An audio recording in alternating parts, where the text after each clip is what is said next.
A news hour tonight. PDP insists on Ibadan Convention amid court orders. Rice farmers suffer heavy losses as yields decline due to disease drought. Agege market sealed. Traders seek governor's intervention. Away from Nigeria, Cameroon updates death toll in post-election protest to 16. Good evening, this is News Hour on Trust TV. I am Chiamaka Nwafo. The chairman of the People's Democratic Party, PDP Board of Trustees, Senator Adolphus Wabara, says the party's national convention will go on as planned, despite pressure from some members for a caretaker committee. Wabara made the announcement at his Abuja residence on Thursday during the presentation of the report of the PDP BoT Reconciliation Committee, chaired by Ambassador Hassan Adamu, with Chief Mike Ohadiome as secretary. He said all major organs of the party, that's the Governors Forum, National Working Committee, and the BoT, have agreed to proceed, stressing that only a court order could halt the convention. The PDP's 2025 National Elective Convention is fixed for November 15 to 16 at the Lekon Salami Stadium at Damashingbao, Ibadan, Oyo State. Over 3,000 delegates from the 36 states and the FCT will attend to elect the new National Working Committee as the party targets unity and the 2027 comeback. Preparations are in full gear at the refurbished stadium, which has been turned into a hive of activity ahead of the event. The federal government has suspended the proposed implementation of the 15% ad valorem import duty on imported premium motor spirit, PMS, and diesel. This was disclosed in a statement posted on X by the Nigerian Midstream and Downstream Petroleum Regulatory Authority, NMDPRA, on Thursday. According to the Director of Public Affairs, George Eneta, the implementation of the 15% ad valorem import duty on imported premium motor spirit and diesel is no longer in view. President Bola Tinubu had earlier approved the introduction of the tariff to apply to fuel imports into Nigeria. The NMDPRA further assured that there is adequate supply of petroleum products nationwide, maintaining sufficient stock levels to meet demand during the current high consumption period. President Bola Tinubu has written to the House of Representatives requesting that legislative action on the Cocoa Management Board Establishment Bill 2025 be temporarily put on hold. The letter, read on the floor of the House by Speaker Abbas Tajuddin, stated that the request is aimed at allowing further consultations on the bill. I write to refer to the Cocoa Management Board Establishment Bill 2025, earlier transmitted to the House of Representatives, and to request that the Right Honourable Speaker to kindly stand down legislative actions on that bill. This is to enable further consultations. While I thank the House of Representatives for usual cooperation, please accept, Right Honourable Speaker,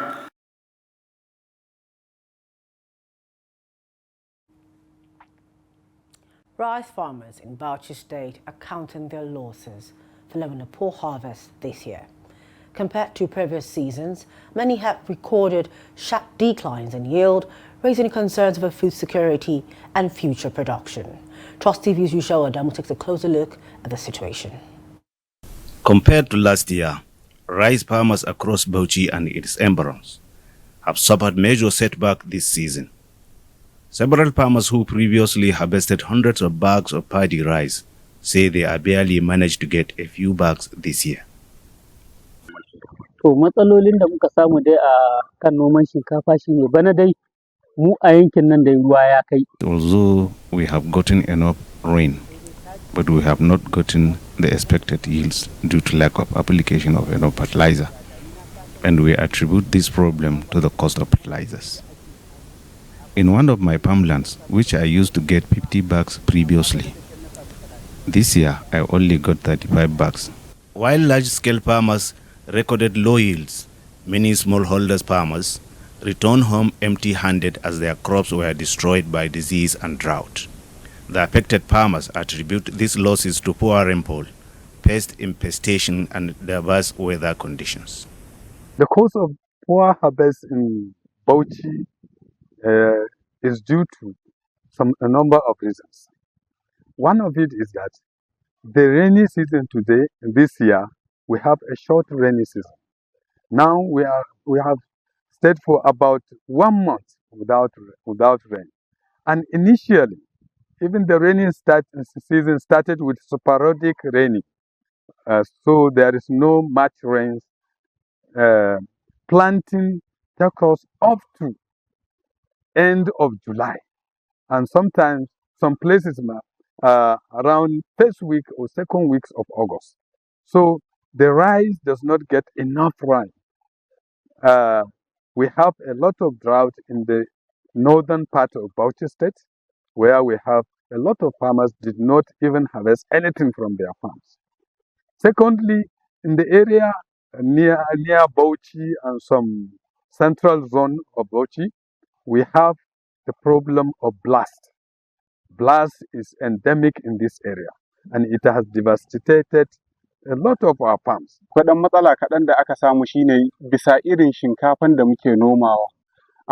One of the problems we encountered is application of bad seeds. In a farm that we expect to get 20 bags, we hardly got 4 bags. The cost of seedlings is another factor that contributed to our problem this year.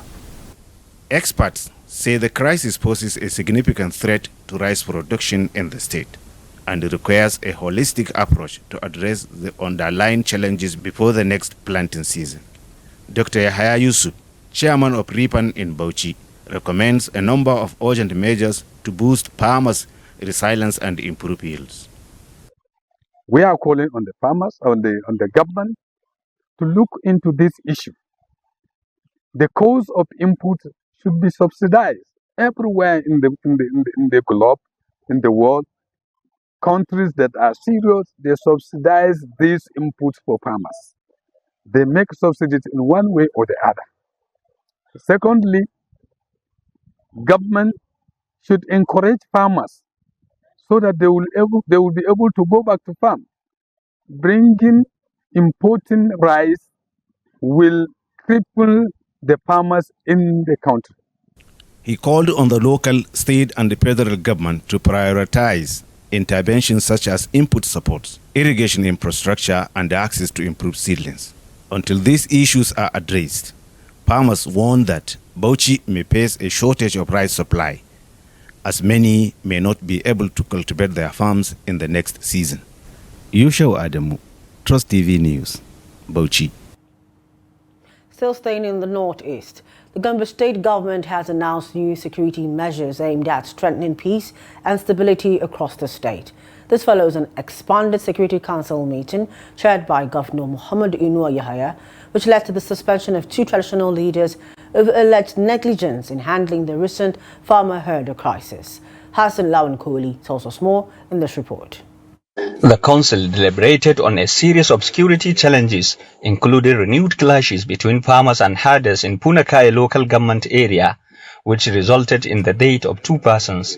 Following the development, the council approved the suspension of 2 traditional rulers from the affected area for their alleged failure to effectively manage the crisis. We have this incident here in Punakaya, resulting to the death of a village head son, and also a police security agent was killed. And that is why the governor called the meeting immediately before the thing escalates. Because he always wants to maintain that good name which has Gombe has always got to the most peaceful place in Nigeria. That's why we came. And we had all the security agents, they gave the support. And at the end of the day, immediate solution was to suspend the district head where that incident occurred, and also the village head. We don't want to suspend our village heads or the district heads. For us, MES is a big problem. Because if you suspend a district head and or a village head, you have created a vacuum in that place. In another resolution, The council accused scrap metal dealers of fueling social biases, especially among young people. Consequently, it imposed restriction on the movement of scrap materials, popularly known as Bola Jari, between 6 p.m. and 7 a.m. It also approved the centralization of scrap trading activities in a designated yard within Gombe metropolis to curb theft and vandalism. I was given the responsibility to formulate the policy, and I came up with a draft executive order, which is signed by the governor, taking effect immediately. And that order has given rules and guidelines on the operation of voluntary business generally. When I say voluntary, I mean all the other aspects. And a committee is proposed to be established under that executive order to be headed by the Honorable Commissioner of Trade and having some other members like representatives from the police, representative of the SDS, representative of the civil defense, representative of the Ministry of Internal Security. The council further deliberated on the growing menace of drug abuse, with the NDLEA expressing concern over its increasing link to criminal activities. It also condemned recent attacks on security operatives, warning that anyone found assaulting law enforcement officers will face prosecution. Traditional rulers, led by the Michael Tungo, pledged their support for the government's peace initiatives and promised to strengthen dialogue and vigilance at the grassroots level. Hassan Lawan Koli, Trust TV News, Gombe. In political matters, former Kano State Governors Abdullahi Umar Ganduje and Rabiu Kwankwaso met for the first time at the 2023 elections. The meeting, which took place at the residence of former Bauchi State Governor Ahmed Adamu Muazu in Abuja, was described as cordial, with both leaders exchanging pleasantries. The encounter has sparked interest given the long-standing rivalry between the two politicians. Some observers see it as a significant political moment, potentially marking a new chapter in the relationship. Ganduje has stated that the All Progressives Congress APC is open to welcoming Kwankwaso back into the party, but only if he meets certain conditions. The meeting comes amid speculation about Kwankwaso's potential return to the APC, with some predicting it could impact the party's dynamics in the 2027 general elections. Still in politics, two members of the House of Representatives from Kano State have officially defected from the new Nigeria People's Party, NNPP, to the ruling All Progressives Congress, APC. They are Segiri Ibrahim Kuki, representing Kano Municipal Federal Constituency, and Abdulmumin Jibrin, representing Kudu-Bebeji Federal Constituency. The lawmakers were received in the Green Chamber on Thursday by Deputy Senate President Senator Barrow Jibrin, alongside APC National Chairman Nantawi Yilwada, former National Chairman Abdullahi Umar Ganduje, and Chief of Staff to the President Femi Bajabiamila. Several APC chieftains from Kano State were also in attendance to welcome the defectors. I wish to formally inform you and the entire Honorable House of my decision to resign my membership from the new Nigerian People's Party and to join the All Progressive Congress APC with immediate effect. My decision to leave the NNPP is born out of the deep internal crisis, lack of cohesion, and irreconcilable divisions within the party, both at the national and state levels. These persistent conflicts have created an environment that is no longer conducive for productive political engagement or for the pursuit of the collective aspiration of my constituents. Please accept, Right Honorable Speaker, the assurances of my highest regards. Signed, Honorable Engineer Segiri Ibrahim Koki. My dear brother and colleague, congratulations.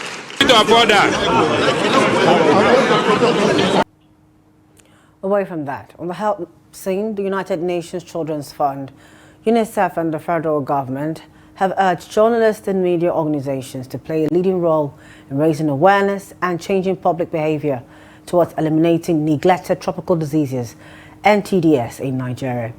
Speaking during a media dialogue on NTDs elimination in Bauchi on Thursday, UNICEF Chief of Field Office in the state, Nuzat Rafik, said poverty, poor sanitation and lack of access to clean water remain key drivers of NTDs. She stressed that communities must adopt cleaner and healthier practices to break the cycle of disease and poverty, noting that NTDs hinder children's growth, education and productivity. Rafik called for stronger investment in safe water supply, waste management and household hygiene, which, while warning against open defecation and reliance on unsafe water sources. Also speaking, Hawa Abubakar, Northeast Zonal Coordinator of the Neglected Tropical Diseases Control Program under the Federal Ministry of Health, described NTDs as diseases of poverty that disproportionately affect rural populations. She appealed to the media to amplify accurate information and sustain awareness campaigns, emphasizing that enlightenment remains one of the most powerful tools for prevention and control. Flight operations at the Nnamdi Azikiwe International Airport, Abuja, were briefly disrupted on Thursday when a private jet's tire burst during landing, prompting a temporary runway closure. The incident occurred around 2 p.m., forcing authorities to halt operations briefly. Director of Public Affairs and Consumer Protection at the NCAA, Michael Achimogo, confirmed the disruption, noting that normal operations have since resumed and the aircraft was safely cleared. The cause of the tire burst has not yet been officially determined, and authorities have not indicated whether an investigation will be launched. This is the latest in a series of runway-related incidents at Abuja Airport. On 12 November 2023, an Aero Contractors Flight 5NBYQ had its nose wheel stuck in the grass verge while exiting the runway, leading to the temporary closure. Similarly, on 11 December 2024, an Allied air cargo plane skidded off runway 22, prompting emergency shutdown and clearance operations. Despite these disruptions, airport officials have assured the public that safety protocols remain in place and flights are operating normally. A group known as the Concerned Nigerian Citizens has called on the President of the United States, Donald Trump, to withdraw all threats against Nigeria and instead support efforts to address the country's challenges. The group made the call while speaking at a press briefing in Kaduna. The report. Members of the group, including Professor Usman Yusuf, Dr. Aliyu Tilde, Dr. Hakim Baba Ahmed, Barrister Kalli Al-Ghazali, and Dr. Bilchisu Oniyangi, described the U.S. President's decision to list Nigeria as a country of particular concern as unfortunate. They said the actions stem from the failure of Nigerian leaders to fulfill their constitutional responsibility of protecting citizens irrespective of ethnic or religious differences. Nigerians should not quarrel over who is being killed the most. Every life taken, every kidnapping or assault anywhere in Nigeria matters equally. Those who kill us do not care about our faiths. In many instances, they are people of our own faith. This battle is between peace-loving Muslims and Christians on the one hand, and others who kill them. Those who brought us to where we are today are our leaders, and we must hold them responsible. She emphasized that such threats amount to an attempt to undermine the sovereignty of Nigeria and other African nations. The world needs to take notice of attempts to subvert the sovereignty, cohesion, and strength of Nigeria and other countries in and around the Sahel. Those behind these attempts seek to create a hostile enclave on foundation that will intensify the spread of terror globally. Professor Usman Yusuf stated that Nigerian leaders have failed to engage the international community effectively to counter false narratives and respond decisively to the ongoing killings across the country. The government has failed to protect its citizens and stop the killings across the land. However, we are telling America that Nigeria is a sovereign nation and the false narratives they have heard are not true. They should not invade or interfere in Nigeria's internal affairs. Professor Yusuf urged Nigerians not to engage in divisive debates about which region suffers more casualties, stressing that every life lost or person kidnapped matters equally. He noted that criminals targeting Nigerians do not discriminate based on faith or ethnicity. Bello Musa, Cross TV News Kaduna. The Nigerian Senate has taken a significant step toward modernizing the country's military legal framework. To this end, the Senate on Thursday passed for second reading a bill aimed at repealing and reenacting the Armed Forces Act with updated provisions to align with Nigeria's constitutional and security realities. The report. The bill, sponsored by Senator Abdulaziz Yaradua, seeks to establish a modern, constitutionally compliant and operationally responsive legal framework for the armed forces of Nigeria. Senator Yaradua explained during plenary that the current Armed Forces Act dates back to military decrees of the 1960s, last consolidated in 2004, and no longer meets today's demands. He emphasized the need to align military governance with democratic accountability and to modernize disciplinary procedures. Outdated fines like 200 naira or 500 naira are replaced with percentage-based penalties tied to salary levels. The bill also extends protections and rights to non-commissioned officers to boost morale and fairness. Many democracies, Mr. President, my distinguished colleagues, including the United States, United Kingdom, and South Africa, have modernized their military laws to ensure justice, accountability, and professionalism. Nigeria cannot afford to lag behind.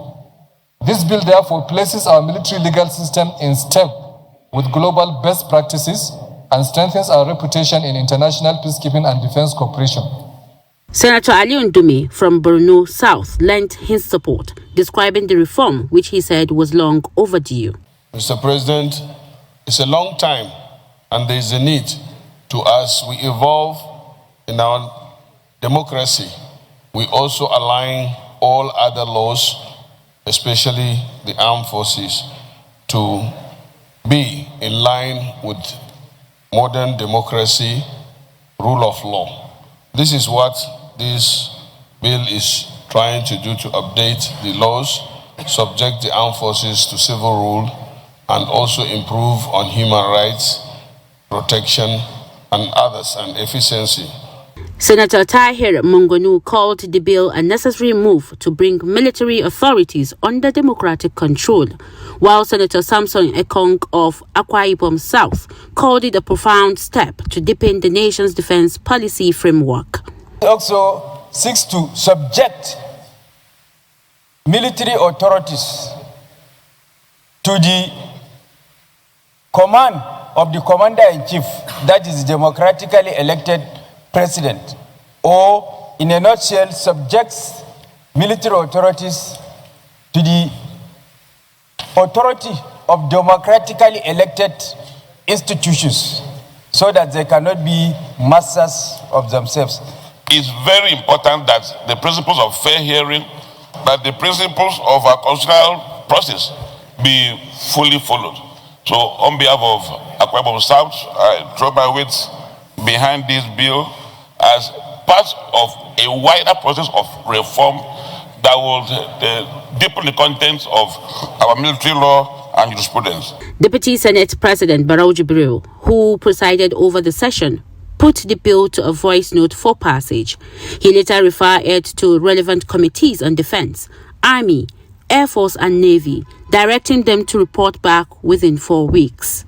A bill for an act to repeal the Armed Forces Act and to reenact a modern, constitutionally compliant and operationally responsive legal framework for the armed forces of the Federal Republic of Nigeria and for related matters 2025, SB 791 second reading taken. The bill is referred to the Committee on Defense, Army, Air Force and Navy to report back within 4 weeks. The bill now awaits further committee review before advancing to the next legislative stage. The Chief of Army Staff, Lieutenant General Waidi Shoibu, has commended troops of the 82 Division for their improved security operations across the Southeast region. In a statement, the Army Chief urged the personnel to continue upholding the core values of the Nigerian Army, emphasizing the importance of obeying lawful orders and exercising due diligence in all assigned duties. He acknowledged the significant role the division has played in maintaining peace and protecting lives and property, while encouraging soldiers to sustain the momentum in ensuring security across the region. The Chief of Army Staff reiterated that discipline, professionalism and adherence to operational protocols remain critical in achieving long-term stability and enhancing public confidence in the military.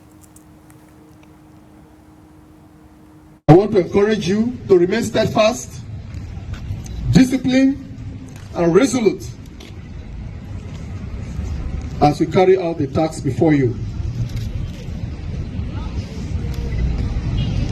The job before you, the job of soldiering, is a noble one,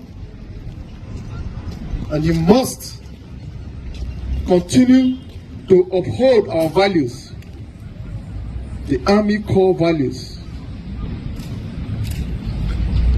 Obey your officers who stand before you in all legal orders they gave you, and come to do due diligence as you carry out your mission. I want to congratulate you so far and the division in particular for the successful conduct of the Anambra State elections. It would not have been possible without the professionalism you exhibited.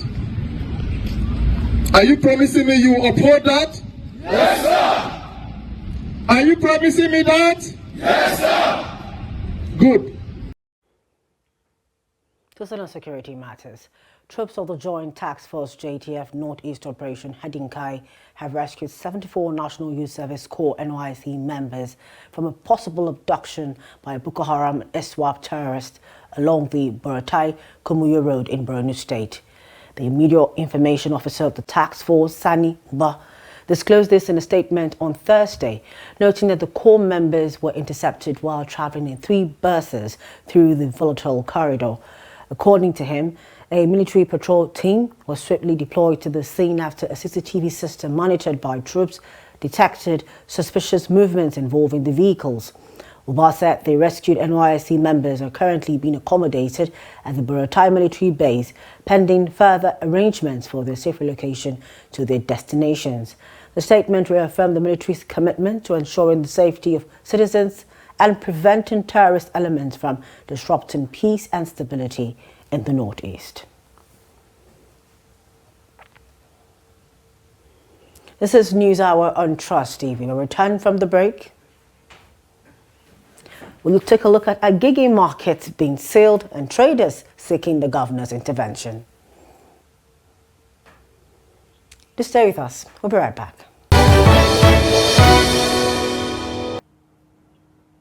Welcome back. Thank you for staying with us. Now a recap of our top stories. We told you that PDP insists on Ibadan Convention amid court orders. We also told you the rice farmers suffer heavy losses as yields decline due to disease and drought. Now to more stories. The middle class in Nigeria, once seen as the bridge between the rich and the poor, is fast disappearing. Rising inflation, job losses, and stagnant wages have pushed many families into poverty, shrinking the country's economic backbone. In this report, Abdullahi Ahmed explains on how the struggle to maintain a decent standard of living is forcing many Nigerians to make hard choices every day. There was a time when Nigeria's middle class represented stability. A teacher with a car, a banker with a mortgage, a civil servant planning for retirement, or a small business owner who could afford private schooling for his or her children.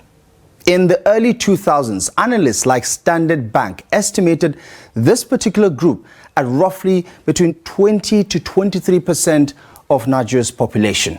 About 23 million back then with disposable income, stable employment, and access to credit. They were the engine of consumption, buying electronics, supporting real estate boom, and fueling the growth of private education and healthcare. But that picture has changed sharply. Inflation, currency devaluation, and rising taxes have eroded real incomes. Nigeria's inflation hit about 33.95% in 2024, with food inflation above 40%, the highest it has ever been in 2 decades. Electricity tariffs, transport fares, and school fees have multiplied several times over. The once comfortable salary now barely covers rent and food. So, who counts as middle class in Nigeria today? Economists suggest a typical Nigerian household would need to earn between 800 and 1.2 million naira monthly to maintain a modest middle class lifestyle in a city like Abuja, Lagos, and Port Harcourt, or even a tier 2 state. That means paying rent, feeding a family, sending children to basic private school, owning a decent car, and saving some money at the month end. Yet, less than 5% of Nigerians earn anywhere near that range. The national minimum wage is at 70,000 naira, while many skilled workers in the civil service or in the private sector earn below 200,000 naira a month. That gap alone shows how the middle is shrinking. Historically, during the Obasanjo and Yar'Adua years, the middle class expanded with banking, telecoms, and oil service jobs, creating steady salaries and career paths. By the Jonathan era, even with economic inequality, there was still a visible consumer base. Families were traveling, buying homes, and shopping in malls. But the recession of 2016, the COVID-19 shocks, and subsequent currency crisis pushed many of these households into debt or outright poverty. Today, Nigeria's social pyramid looks dangerously narrow at the top and extremely wide at the bottom. Oxfam data shows that the richest 10% control well above 45% of the national wealth, while the bottom 50% share less than 10%. With the cost of essentials skyrocketing and no real wage growth, there's little space between extreme wealth and extreme poverty in Nigeria today. The result is a country with 2 visible classes: the elite few, insulated by access and privilege, and then the struggling majority, constantly adjusting to survive. Compared with peers like South Africa, Nigeria's middle class has been hollowed out. In South Africa, for example, despite inequality, a strong credit system allowed salary workers to maintain assets. In Nigeria, inflation, weak credit access, and policy inconsistency have destroyed that buffer. The loss of a vibrant middle class means more than economic pain. It weakens democracy, shrinks consumer demand, and undermines national stability. According to experts, without a strong middle class to drive production, spending, and tax revenue, Nigeria risks becoming a country of extremes. Those who have everything on one hand and those who have nothing on the other. Rebuilding the middle class requires more than job creation. It needs predictable policies, living wages, affordable education, and lower inflation. Because without a middle class, a nation like Nigeria cannot stand balanced for long. Parents and residents of Medjugorje village in Charanchi local government area of Katsina State are demanding justice over the brutal killing of 37-year-old Habibu Musaud was allegedly killed by officials of Katsina State Community Security Watch Corps stationed at Geza village in Kankai local government area. Trust TV's Abdullah Yamidi in the state has more in the report. According to reports, Habibu Musaud, a native of Majangwaya village in Charanchi local government, was a professional fashion designer based in Zaria, Kaduna State. He was allegedly shot dead in a commercial vehicle at Geza village on Kafinsoli Marabar Musawa Road by suspected officials of Katsina State Community and Security Watch Corps a few days ago. Habibu was heading to his village, Majangwaya, to make final arrangements of his wedding, which was 2 months away, when their vehicle was stopped by the Sea Watch officials, who allegedly fired shots, killing him instantly, while 2 other occupants sustained gunshot wounds. His parents, Habibu Abdusamad and Saratu Majangwaya, were visibly distraught when Trust TV News visited, lamented the brutal killing of their son, who is the only breadwinner of the family. While demanding justice for Habibu Musaud from relevant authorities, his parents called for immediate investigation with a view to bringing the perpetrators to justice, saying it is inhuman to allow people who were employed to safeguard and protect lives and property end up killing innocent people. Sometimes security forces like the Sea Watch are crossing the lines. At the moment, there are a lot of people complaining about their excessive use of force and brutality, especially on locals. They also extort residents. In fact, we are in a very dicey situation. When I received the news, I collapsed. But don't forget, we are all mortals. Those who orchestrated his killings must surely die and return to our Creator, who is the best of all judges. However, while I believe in destiny, I also want justice for my son, who was killed innocently for no reason. The incident, which triggered tension in Majangwaya and surrounding communities, has continued to raise questions among residents on the excessive use of force on innocent civilians by Sea Watch officials in Katsina State. Residents are asking the Governor Diko Umaru-led government to urgently intervene and salvage them from unwarranted arrests and detention, killings, harassment, and intimidation by the Sea Watch officials. The only breadwinner of the family was coming home from Zaria to finalize his wedding preparations when he was killed by watch officials at Geza village. I want the relevant authorities across the country to come to our aid. We demand justice because our son was innocent.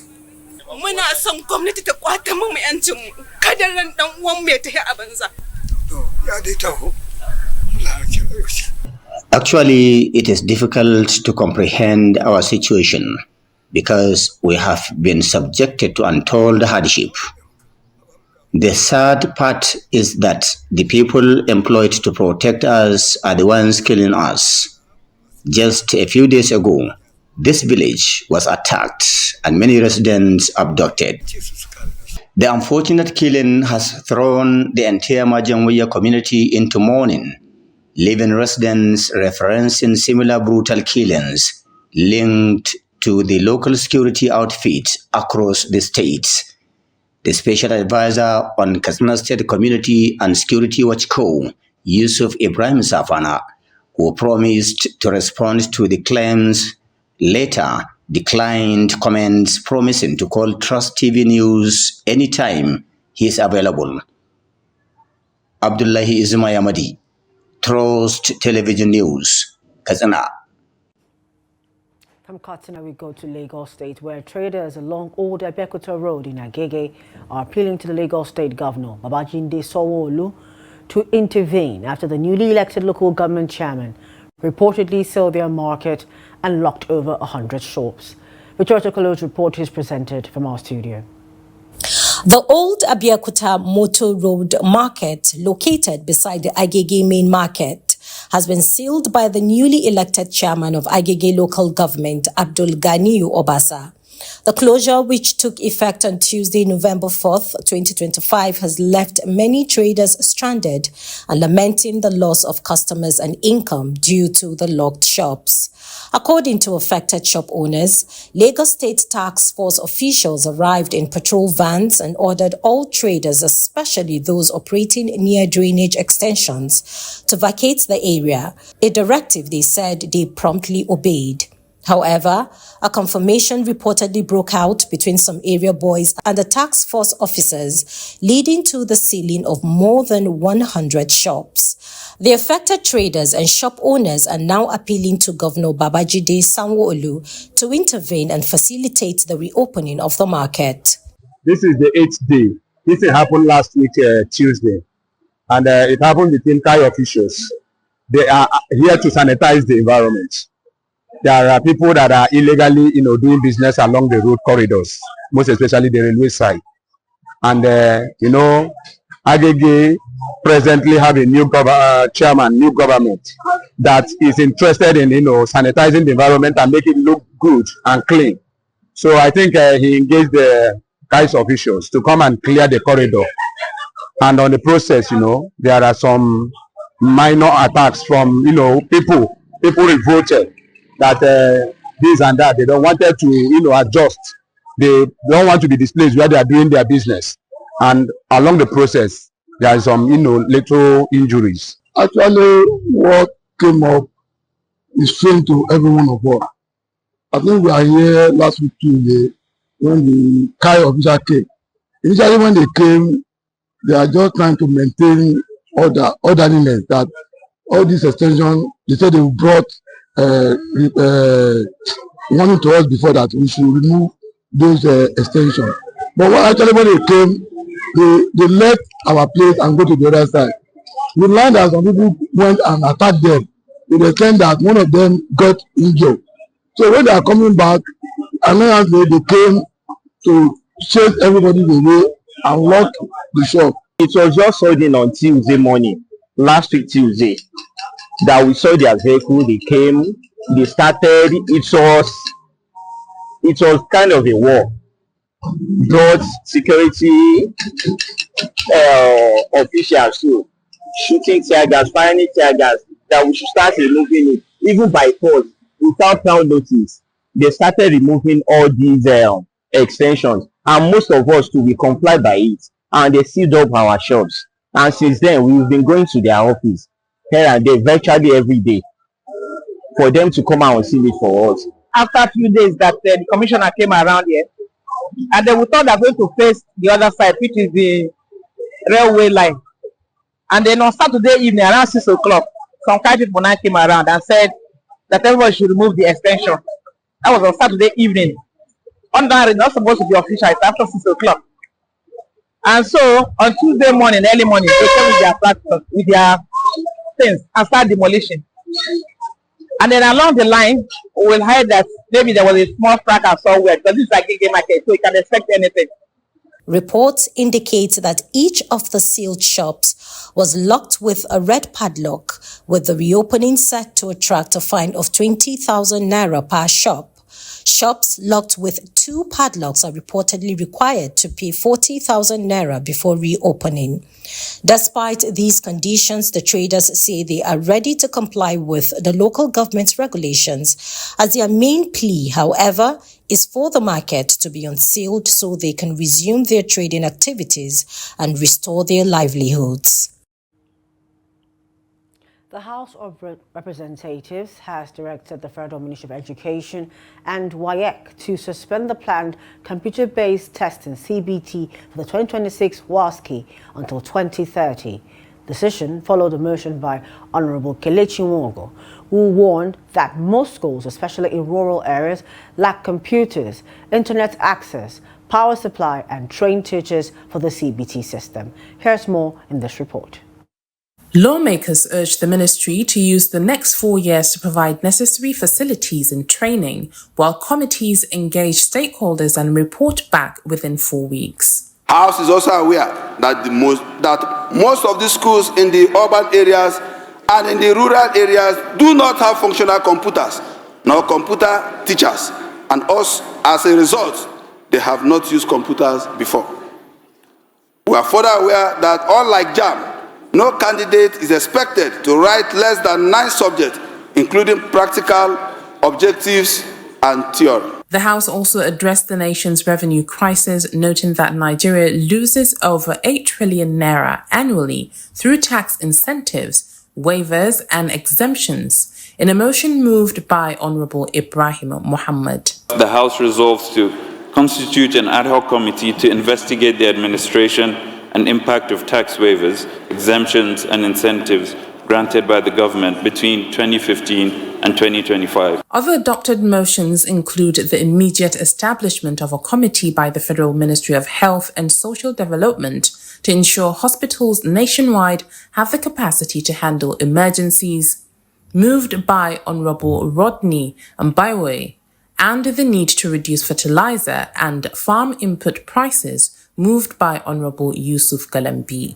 The House convenes that if hospitals in Nigeria are equipped with robust emergency response system, needless deaths will be avoided, while Nigerians who require emergency treatment will have renewed hope in healthcare system in the country. Aware that many parts of Nigeria are already grappling with food shortage, with inflation making basic food unaffordable for many, as prices of goods and services have continued to rise. The Committee on Oceans and Fisheries, led by Honorable Akarachi Amadi, presented 3 reports to strengthen Nigeria's fisheries, marine engineering, and diving technology sectors, focusing on research, training, and capacity development. Act to amend the Agricultural Research Council of Nigeria, Act Cap A12, Laws of the Federation of Nigeria, 2024, to establish the Brackish Water Fisheries Research Institute, Ungo, River State, and for related matters, HB 2349. A bill to amend the NAFDAC Act to include regulation of herbal drugs, sponsored by Honorable Jesse Okejo Anuaka Lucy, was passed for second reading. In politics, 2 NNPP lawmakers from Kano, Abdulmumin Jibrin and Sagir Oki, defected to the APC, citing internal party crisis following a similar PDP defection in Kaduna. The national chairman of APC, Nentawe Yelwata, deputy president of the Senate, Barrow Jibrin, former speaker, Femi Gbajabiamila, and former national chairman of the APC, Abdullahi Ganduje, are among notable party members who witnessed the formal defection of Abdulmumin Jibrin and Sagir Koki to the APC. Moving away from Nigeria, still in Africa, Cameroon's government has updated the death toll from last month's post-election protest, reporting 16 fatalities and over 800 arrests as of Wednesday. However, independent estimates differ significantly. Data from 2 United Nations sources suggest that at least 48 civilians were killed during the demonstrations, while opposition groups claim the toll stands at 55. Human Rights Watch condemned the crackdown, accusing police and gendarmes of using little force, committing killings and arbitrarily detaining hundreds. The NGO reported that many protesters were shot dead, while dozens more sustained gunshot injuries. Some 2,000 people remain in detention across the country, with many yet to appear before a judge.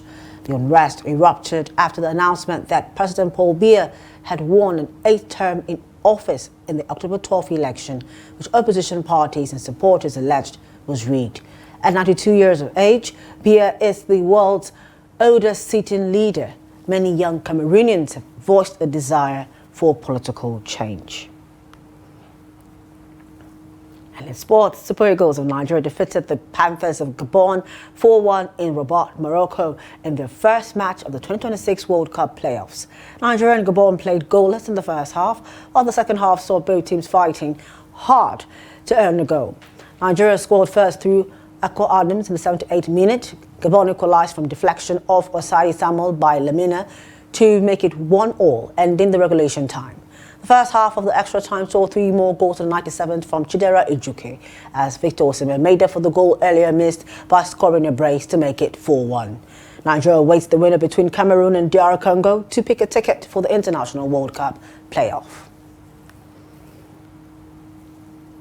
Still in sports, the 2025 Under-17 North-East Unity Football Tournament has ended at the Tafawa Balewa Stadium in Bauchi, with Team Bauchi defeating Gombe 4-1 and penalties on Tuesday. The tournament, organised by the Ariwa Consultative Forum, aims to address sports development challenges across Nigeria, particularly in the 19 northern states. The report.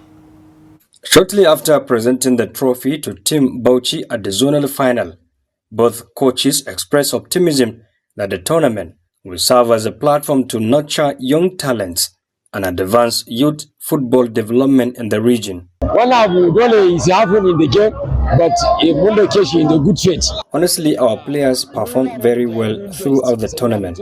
As you can see, this is the only match we lost, the final against the host team. We hope to perform even better when we get to Kaduna. We thank our state government for the support given to us throughout the tournament. We also appreciate the sports administrators and stakeholders. Despite our late preparation, we are determined to maintain the momentum and by God's grace, be crowned champions in the coming days in Kaduna. Similarly, the organizers and the Bauchi State Commissioner for Youth and Sports, Adamu Babeo Gabarin, emphasized the importance of using sports to engage young people and promote peace across northern Nigeria. They have been doing a lot, and even the gap is too wide between the leaders and the young people within the space.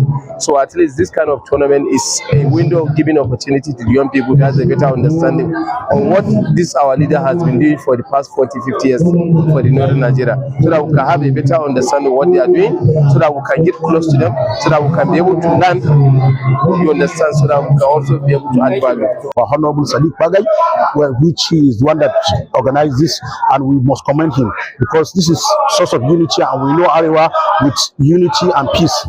We inherited that from our forefathers, so we really commend them. They did a wonderful job for us, and we are really praying for the Almighty Allah Subhanahu wa Ta'ala to order, bring more wisdom and organize such kind of tournaments in the future, inshallah. According to them, the selection of players for the under-17 category follows zonal eliminations, with the grand finale of the Peace and Unity Tournament scheduled to hold in Kaduna State as part of the activities marking the 25th anniversary of the Arewa Consultative Forum. Adam Imam, Trust TV News, Bauchi. With that, we come to the end of News Hour tonight on Trust TV. For more of our news programs and documentaries, do well to follow us on social media platforms and on our YouTube live stream. On behalf of the news production team, thank you for joining us tonight. I am Chiamaka Nwafo. Good night.